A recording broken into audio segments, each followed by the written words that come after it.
Hi. Well, I've been thinking a lot about what I want to talk about next, especially in regards to Kundalini awakenings and what that's all about, what it's been all about for me, and what do I want to share about it. There's so much information that I realize I've gathered through the years. Sometimes I don't even know what I know until someone starts asking me questions. So one of the things that came to me is, a lot of people, they experience these types of awakenings, whether it's a very large energetic experience, like an energetic charge, where suddenly it's a huge stroke of insight where you'll feel bliss waves in your body and all of a sudden you become clairvoyant, clairsentient, and you feel like your wisdom you never even knew you had. Those are one type. And another type that also happens to people, it's a little bit more gentle, where suddenly they might find themselves in places of feeling bliss. That's where my experience comes from in the beginning. It was feelings of bliss and feelings of knowingness that everything was all one and complete in the universe, that it all comes with a specific type of order with it. I mean, even that doesn't quite describe it all. And I remember having those experiences and feeling an intense amount of love and connection towards everyone. And then when those feelings would leave, I'd feel like somehow perhaps I had failed. Perhaps I had not done what I was supposed to do. Perhaps I'd fallen off the path.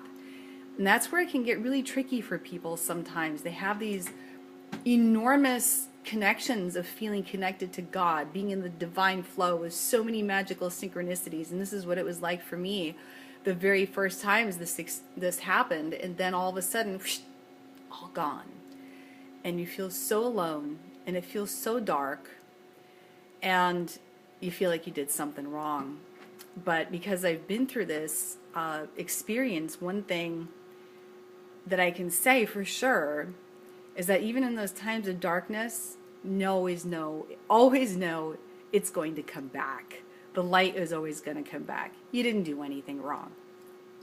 And I feel like I'm probably speaking directly to somebody right now who really needs to hear this. You did nothing wrong. It's just as the tides come in and out, so will your spiritual development and your connection to God. And it's just part of the process. You really have to trust the process. It's just part of evolution.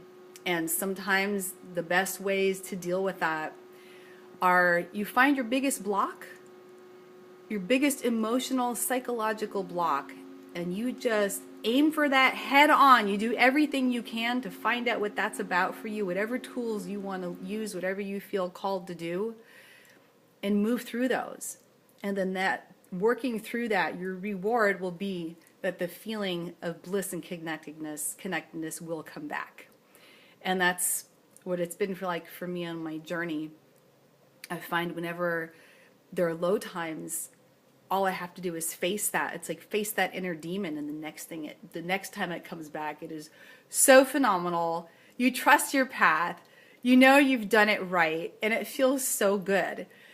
So that's the message I really felt called to share about this today. And there's so much more that I want to talk about with all this. And today I'm feeling blessed enough to feel what I call like a smooth, happy, effervescent bliss. It's in my hands, and as I breathe, take deep breaths, I can bring the heat up through my body. I feel it in my solar plexus, and it can come out my hands, and it's just a very gentle yet very palpable state of calmness and love. And that is where I'm always calling this energy back to. It's like, how do I get back to that? Sometimes I have to do tons of yoga to get me there. Sometimes it's talking to friends. Sometimes it's doing my art. But that's a whole other video, and I want to keep these kind of short. So today I wanted to talk about have faith on the path and know that once you've felt this state of connectedness to God in a deep way through a massive Kundalini explosion, or whether it's a daily practice where you felt so connected at times, and sometimes you feel like you've lost your way a bit, Have faith. It's always going to come back. It's always there for you. It is always there, even in you're the background. It's kind of, I love that saying, you know, it's like you're being carried on the wings of angels when you don't even know it. So anyway, that is my thought for you today, and have a blessed day.